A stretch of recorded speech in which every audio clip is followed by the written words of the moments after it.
Canada's economy is in a state of turmoil. So last night over dinner, I told my kids about the decision that I'm sharing with you today. I intend to resign as party leader, as Prime Minister, after the week of political and financial uncertainty has sent Canada's dollar reeling, dropping to levels not seen since the darkest days of the pandemic back in March 2020. Are you also considering military force to annex and acquire Canada? No. Economic force. Because Canada and the United States, that would really be something. You get rid of that artificially drawn line, and you take a look at what that looks like. And it would also be much better for national security. Don't forget, we basically protect Canada. I love the Canadian people, they're great. But we're spending hundreds of billions a year to protect it. We lose in trade deficits, we're losing massive. We don't need their cars. You know, they make 20% of our cars. We don't need that. I'd rather make them in Detroit. We don't need their lumber. We have massive fields of lumber. We don't need anything. So why are we losing? By quite a wide margin, as we heard, $61.9 billion. That's the deficit, $21 billion higher than we expected it to be.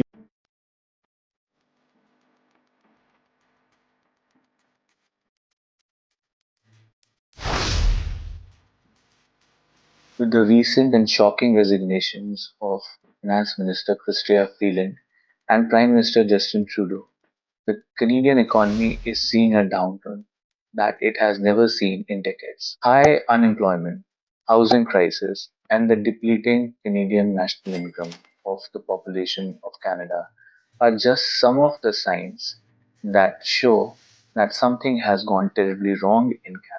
In this video, we'll uncover just how bad the situation really is and also uncover some of the shocking reasons behind the collapse of the Canadian economy. A study released today is highlighting the depth of homelessness in Ontario. It shows more than 80,000 people were known to be homeless in 2024. Did you know that over 235,000 people in Canada experience homelessness every year? That's the official number, reported by the government. But experts believe the real figures are much, much higher. Life in Canada is not what it used to be. After 9 years of Trudeau and the NDP Liberals, homicides up 28%, sexual assaults 75% higher, violent firearm offenses up 116%, more than double, extortion up 357%, as small business owners get letters telling them that if they don't pay $1 million, there'll be a bullet flying through their 6-year-old daughter or son's bedroom window in the middle of the night. More people are ending up homeless, are struggling to buy the monthly groceries, and have just given up on the idea of owning a car or a home in Canada. Violent crimes are growing up too.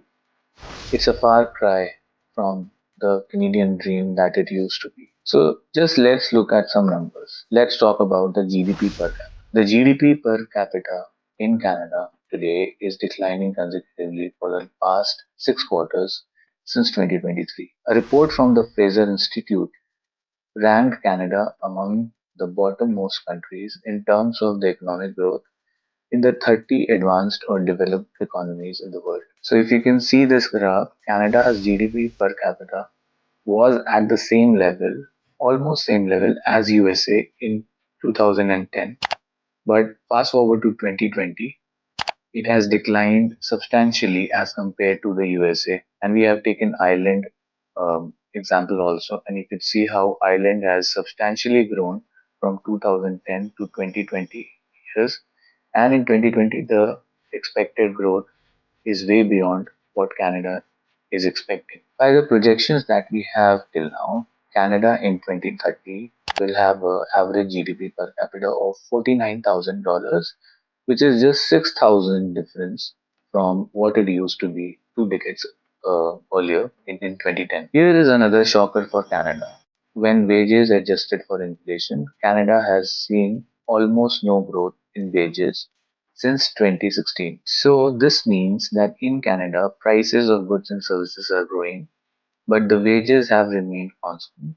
And this is a serious thing to consider because it will only deplete our wallets, and will not be able to buy us the things that we need and want in the future. Till now, if you have liked the video, please hit the like button and subscribe to my channel so that I can get the motivation to bring in videos like this backed with data. Let us now talk about inflation, the silent wallet killer that's been depleting the pockets of Canadians every. Sure, the government says that they have hit the 2% inflation target, but let's be real. This is just numbers on the paper. The reality is different. If you see, the damage was already done in the past few years when Canada got into the state of this hyperinflation post COVID-19 and even before that. The issue was that the prices of goods and services shot up, but the wages, they pretty much stayed the same.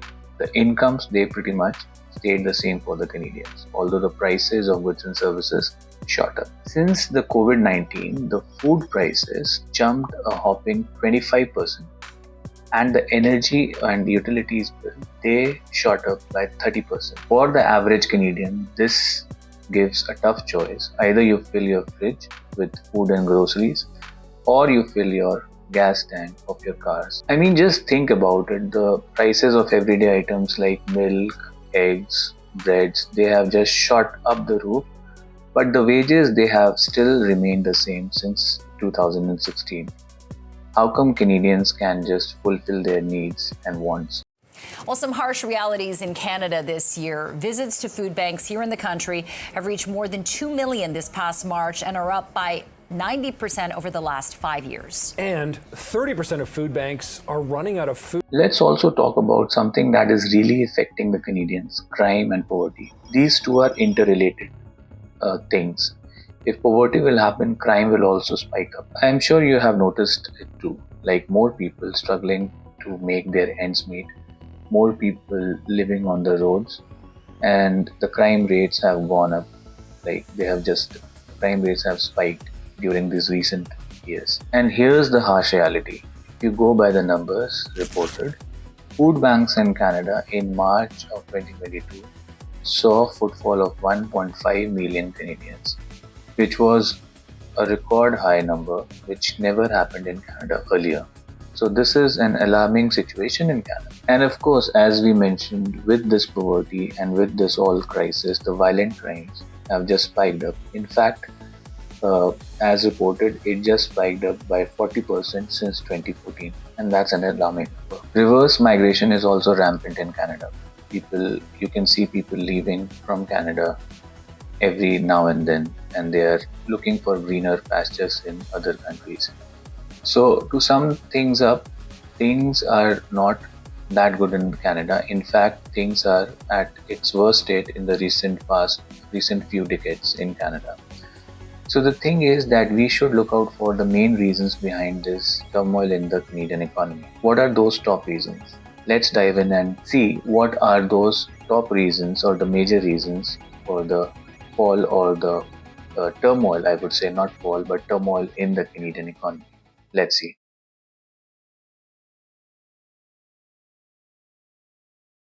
I would say the first major blow to the Canadian economy rides back to 2014 oil price shock. Let's go back in 2014 and see what actually happened and how it impacted the Canadian economy.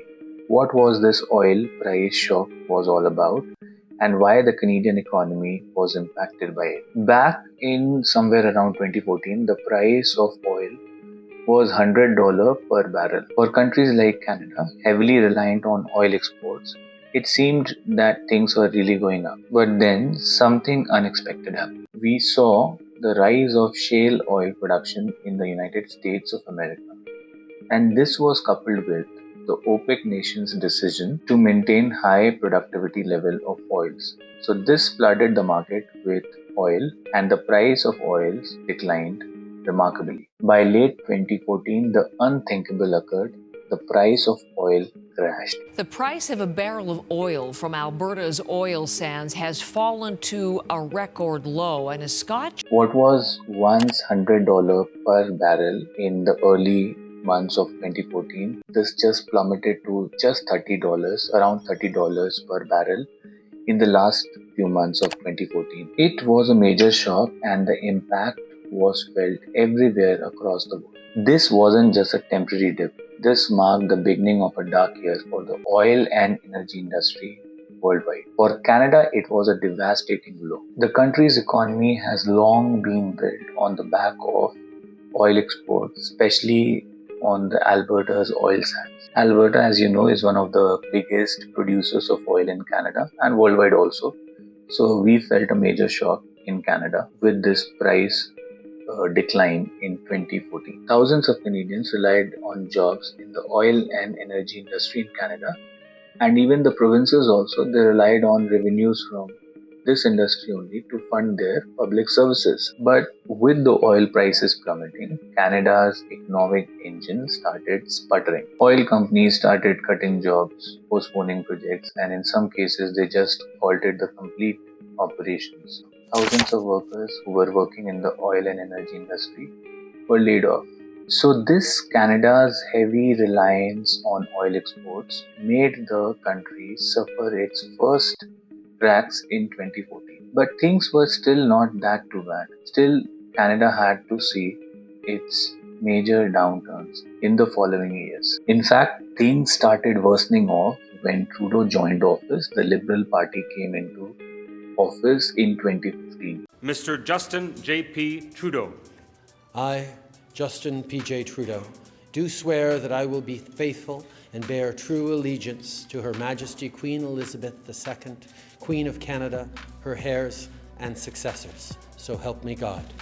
Canada again made the same mistake of relying heavily on just one sector to sustain its economy. Earlier it was the oil and energy industry, and now it was the services industry. The services sector, when it was booming, accounted for nearly 70% of the GDP of Canada. But this all started to crumble when Canada lost its American customers.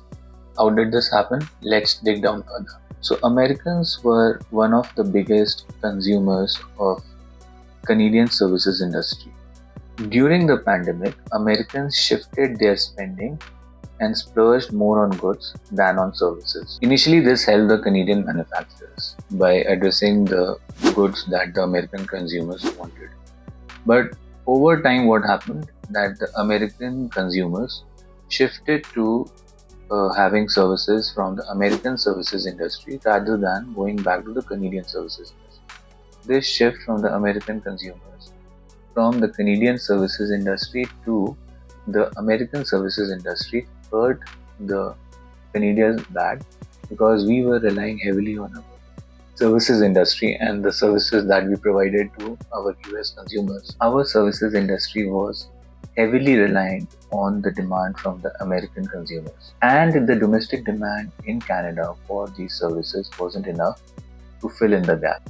And add to it, we did not have trading partners apart from the USA who could consume the offerings of our services industry. So as the demand for services dropped, we suffered a major dent in the GDP of the Canadian economy. It could have been a bit better if the Canadian government had given some investments or dedicated some investments in the services industry, just like the USA did or other advanced economies did in the time of turmoil, like in the pandemic times. But the Canadian government was not able to dedicate such stimulus amounts to uplift the services sector, which was one of the backbones of the Canadian economy. In a way, the Canadian services industry had to fight for survival without any Canadian government support. China has identified the cause of the mysterious new virus. Coronavirus. There are fears a rapidly spreading virus has reached Australia. When the world entered the COVID-19 pandemic in 2020, Canada had suffered similar strains as other parts of the globe. The Trudeau government responded with stimulus packages and growth measures to support its struggling citizens. While these efforts were necessary and provided the short-term relief to the Canadians, the spending by the Canadian government spiraled out of control. Between 2016 and 2024, Canada's inflation-adjusted spending or the stimulus packages that the Canadian government provided hit record level, even surpassing the record high level of spending during World War II or even the 2008 financial crisis. Like, for example, in 2024, the Canadian government spent 11,856, almost average of $11,856 on each Canadian, which was 10% higher than during the 2008 financial crisis and 29% higher than during the World War II. And all this spending came at a steep cost to us Canadians. Canada ran budget deficits for 10 straight consecutive years, starting 2014 till 2024, and the national debt that just spiked up to a record high level. If you see this graph from the Fraser Institute, since 2008, combined federal and provincial debt in Canada nearly doubled from $1.18 trillion to a staggering $2.18 trillion. And as you might know, these high government spending are translated to high taxes from the citizens and large debts of the country. In addition to raising the capital gains taxes, the recent capital gain taxes by the Canadian government, which actually impacted the entrepreneurship, investment, and growth in Canada. The government has also raised taxes, personal income taxes on the Canadian middle income group. If you talk about the numbers, again, 86% of middle income Canadian families pay more in taxes than they did in 2015. Despite the intent of the Canadian government to stabilize the economy, this fiscal strategy of providing or over providing with stimulus in the Canadian economy has raised concerns on long-term economic state of the country and also increased the burden on future generations in Canada. To clamp down on record high immigration. I'll let you in on what happened, where we made some mistakes. Blamed in part for a nationwide housing shortage. Too many people coming in at one period of time, homeless everywhere. It's bad. The debt crisis was worsened by another major factor of high immigration of relatively low-skilled workers between the period of 2016 to 2024. If you can see this graph, you can see how the population of Canada has grown starting from 2014 to 2024. You can see how it has a steep increase between the period of 2020 to 2024. In fact, in 2023, Canada recorded its fastest population boom in the past 66 years, adding 1.3 million people to its workforce, majorly from immigration only. If you ask, historically, Canada has relied on immigration to address its productivity challenge by integrating the new migrants into its workforce.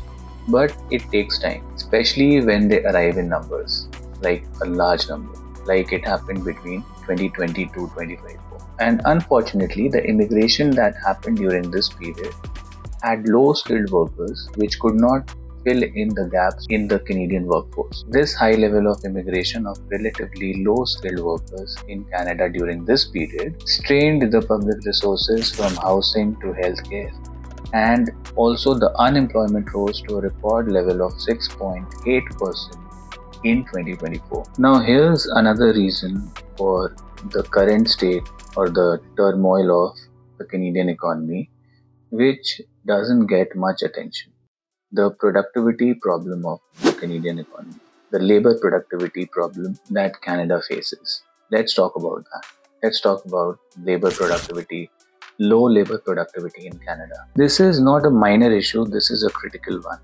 The country, Canada, fell behind other advanced nations in terms of labor productivity because we have overlooked the productivity challenge that persists in Canada. We have not invested in technology, innovation, research and development at the level we could have done to grow our productivity. Instead of boosting the productivity of the current workforce using technologies or new age technologies like artificial intelligence, blockchain, and many other, new age technologies, Canada just simply relied on immigration to fill in the productivity gap. I mean, just think about it. Like countries like the United States of America had OpenAI, groundbreaking technologies like OpenAI, which actually brought revolution in the technology space. Canada had not anything at that level. My wife, who is in the accounting practice in Canada, so people here in the accounting practice are still using paper-based invoices and documents, and the system is too slow. The productivity is too low as compared to a digitized India for that matter. So just to sum this up, the labor productivity, which is calculated by dividing the total national GDP by the total number of hours worked by laborers all over the country, has been in consistent decline in Canada. Over the past 6 quarters, the productivity of the labor force, the workforce in Canada, has consistently declined, and between the period of 2019 and 2024, it has stagnated to almost 0% growth. In 2024, this productivity level hit an alarming level, which was reported by major institutions like the Bank of Canada. And I would say the root of this problem lies in Canada's lack of investment and attention in technology, research and development, innovation, and overall growth of the current workforce in Canada. I mean, just look at the stipend of a PhD student in Canada, which is just around $30,000, which is barely enough for him or her to afford a one-bedroom rental apartment in all of these major cities in Canada. So why would someone like to do research and development, get into research and development with such meager amount or very less amount of support given by the government? Look at this graph. So let's quickly compare Canada's investment in research and development as a percentage of GDP to other G7 nations. In 2021, Canada was at just 1.86%, while the G7 average was 2.62%. Countries like United States, they have allotted 3.17% in 2019, 3.47% in 2020, and 3.46% in 2021. So almost 3% of their GDP in research and development. While Canada, they just allotted close to 1 or 2% of the national GDP to the research and development. You could see this table. So this is not hidden. Canada, which was once celebrated as a rich nation, rich in oil, rare earth metals, and other, gold, silver, and other metals, has seen a dramatic fall in the recent 10 to 15 years. It has even reached to the point where the upcoming President of the United States of America, Mr. Donald Trump, has suggested to annex Canada as its 51st state. Once seen as a symbol of wealth and opportunity, Canada now faces major or pressing challenges of high cost of living, housing crisis, struggling healthcare system, and many more, which we discussed in this video. We did explore the major reasons for this current turmoil in the Canadian economy, starting from the oil price shock in 2014 to the pandemic, where the government had major out of control investments to support the citizens, then the ongoing productivity crisis and the fall of the services sector. All these things sum up to the current state that Canada is in. But here's the good news, it's not all doom and gloom. I think Canada's economy can bounce back with sound governance and sound policies, flexible policies, I would say, much needed to cater to the pressing needs of the country. We need to learn from our past mistakes, and we hence need to focus on growing new businesses, investing on new businesses, investing on new technologies, investing on innovation, research, development. We should not rely simply on legacy sectors like services sector or the oil and natural gas. We need to bounce back with new sectors, or we need to grow these new sectors in the Canadian economy so that it is not only reliant on one of these sectors as the backbone of the Canadian economy. Regulations in critical sectors like housing and healthcare needs a little loosening so that it could address the immediate challenges in this. Like the healthcare sector is understaffed and we need to loosen our policies to get more doctors. If we are immigrating doctors from other countries, then we need to have policies which could not make it challenging for them to start practicing in Canada. For the housing also, we need to loosen up on the policies and the regulations which are needed. Like it takes a lot of time to get a land, start the building process for that land in Canada.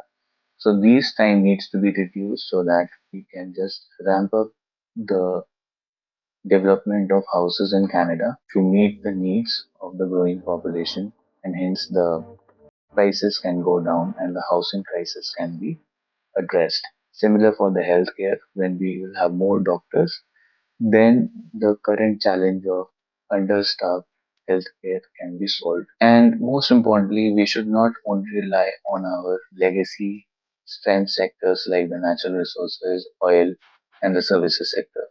We should also not only rely on one trading partner, one major trading partner like the United States of America.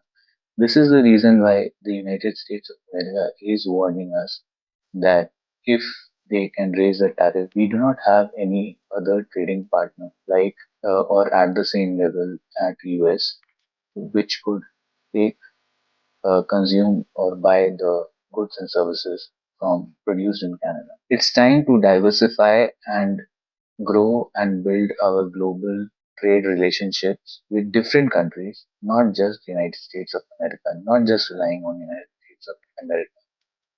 So, all right, if you like the video, do like and subscribe and hit the bell icon. As this will motivate me to stay updated on current topics and presented to you, which are all backed by data. Thank you.